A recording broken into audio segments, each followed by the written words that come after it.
It's that time of year, or I guess rather the end of the year, where we look towards the future and break down our most anticipated titles releasing in 2018. Now, it's going to be a busy year, so as we usually do it, we're going to divide this into 2 videos. This video is only covering the first half of 2018, and it's already packed. We'll talk about stuff releasing next summer and fall in another video. And also, please keep in mind, release dates are kind of subject to change, but let's get started off with number 10. Kicking off January 2018, we're going to have what looks to be a pretty good one with Monster Hunter World. Judging from the beta, it could be pretty awesome. While the game looks like a departure from the series, that gameplay is still good old-fashioned Monster Hunter action. Now, I'm only a casual fan of Monster Hunter, but from what I've seen, looking at what Capcom's doing here, I think they're doing a good job walking a fine line between catering and appealing to new audiences with a new visual style, while also doing enough to still satisfy regular fans of the series. Because as you know, it's probably all about the hunt, and that core gameplay seems like it's real traditional Monster Hunter. And now it just looks prettier. We cannot wait to get our hands on it, and it's dropping on PS4, Xbox One, and PC January 26th.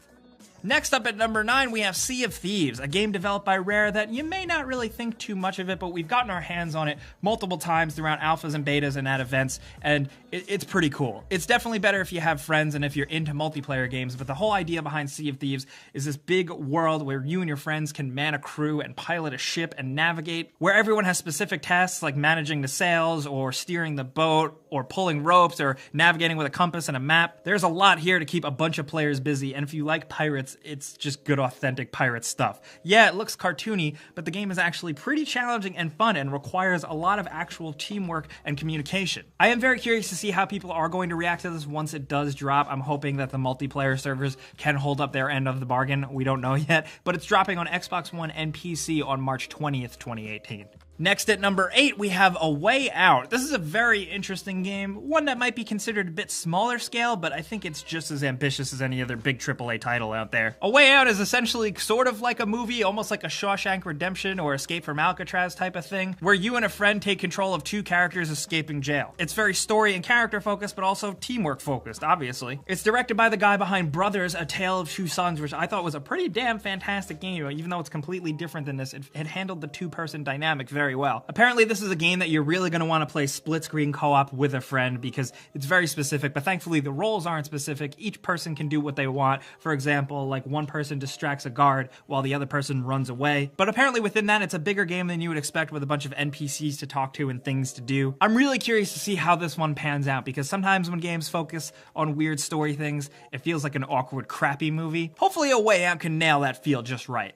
And next at number 7, we have Ni no Kuni 2, Revenant Kingdom. If you played the original Ni no Kuni on PS3, you know what you got was a really ambitious and beautiful JRPG that was criminally underrated. Now, Ni no Kuni 2 seems to kind of change things up in terms of gameplay and even visual and character style, and it's going to be a whole different game. This was originally releasing much sooner, but it's been delayed to March 23rd, 2018. But I mean, goddamn, just look at this game. These games are beautiful. It's Miyazaki and Studio Ghibli as hell, just like the previous game, and I think that's a great thing. I know some of you hear that and you instantly get excited. I'm right there with you. I hope this one lives up to how the first one was, considering it is so different. We don't know for sure, but we're just gonna have to give it a shot and see what happens. Next at number 6, we have Kingdom Come: Deliverance. This is a pretty ambitious open world single player experience. It's set in the medieval kingdom of Bohemia, which was like a state of the Holy Roman Empire, and the game is really aiming for historical accuracy and realism, and it looks like it's doing a pretty good job at that. Despite the realism though, this is a first-person action RPG with tons of quests to do and a character completely customize and build from the ground up in a variety of different classes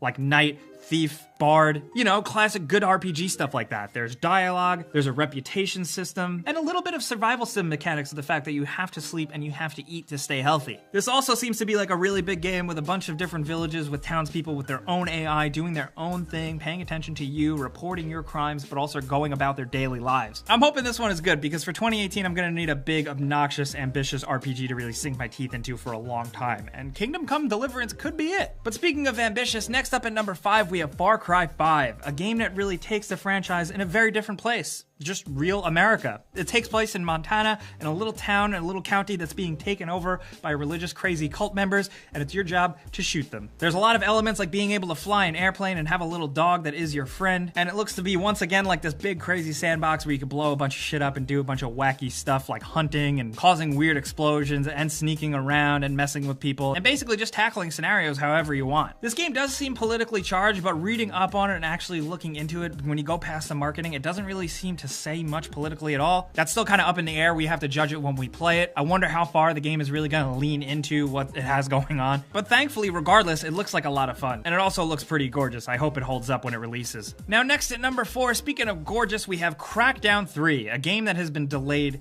seemingly forever. At least that's what it feels like to me. It's finally apparently dropping in spring 2018 after many delays, and it looks to be more Crackdown. I don't know if that's a good thing or a bad thing. We did get our hands on it at E3 last year, and it seemed kind of just, okay.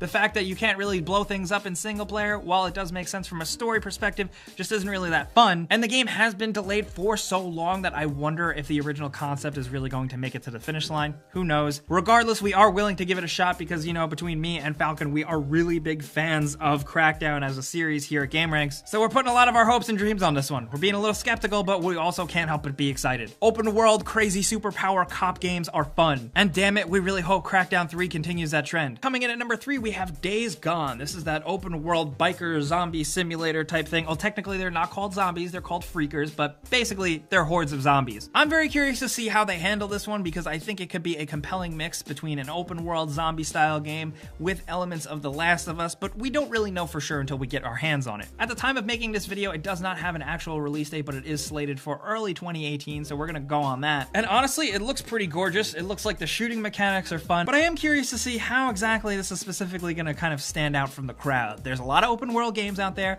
there's a lot of gritty post-apocalyptic games out there, and there's a lot of zombie games out there, so Days Gone has to really kind of step it up. Maybe it'll be with the storytelling. I hope it is, because the lead is Sam Witwer, and he's awesome. But we're definitely gonna keep our fingers crossed on this one. Now next at number 2, we have God of War. This is another one that has been in the makings for a very long time, has received a little bit of delays here and there, and it looks like it's finally going to drop in early 2018. We're really hoping we definitely see this game before the end of spring, but who knows. Either way, this looks to be a bit of a send-up of the series, which was once very arcade and action-heavy style. Still has a lot of combat focus, but looks to kind of bring things down a notch and really tell a human and emotional story. And you know what? I'm all about it. I like seeing my heroes, or anti-heroes, age and progress, and it looks like we're going to be getting a completely new Kratos here, one who has a son, who is still probably very much prone to rage, but has been through a lot since the previous God of War games, and honestly, I can't wait to see that. Not only that, but just the dynamic between using the boy in combat to assist you and the ability to throw and receive your axe. It seems like it could be a game with good graphics and a good story, but also fun to kill stuff. I'm hoping that they nail that balance perfectly, but we'll see. Now finally, at number 1, we have Red Dead Redemption 2. This is, as far as we know, dropping on PlayStation 4 and Xbox One and seemingly releasing in spring. We don't know too much about it other than the 2 trailers we've gotten so far, and you know how Rockstar is, they treat things a little vague and ambiguous up until release,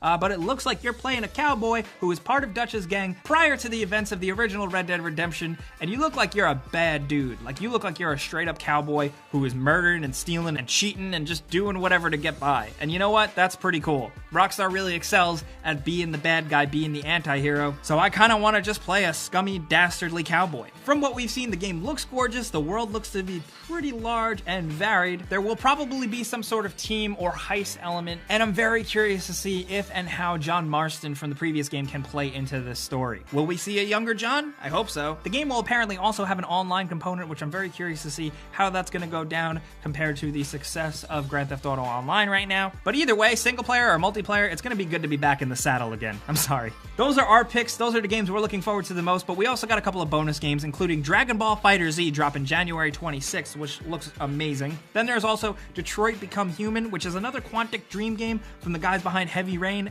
This could go either way, but I hope it's awesome. And also, we've mentioned this game before, but the indie first-person horror game Agony is also dropping this year on March 30th. These are the games for the first part of 2018 we are looking forward to the most, so we want to hear from you guys what you're going to be playing. Let's talk about 2018, the winter and spring, like what you really got your eye on.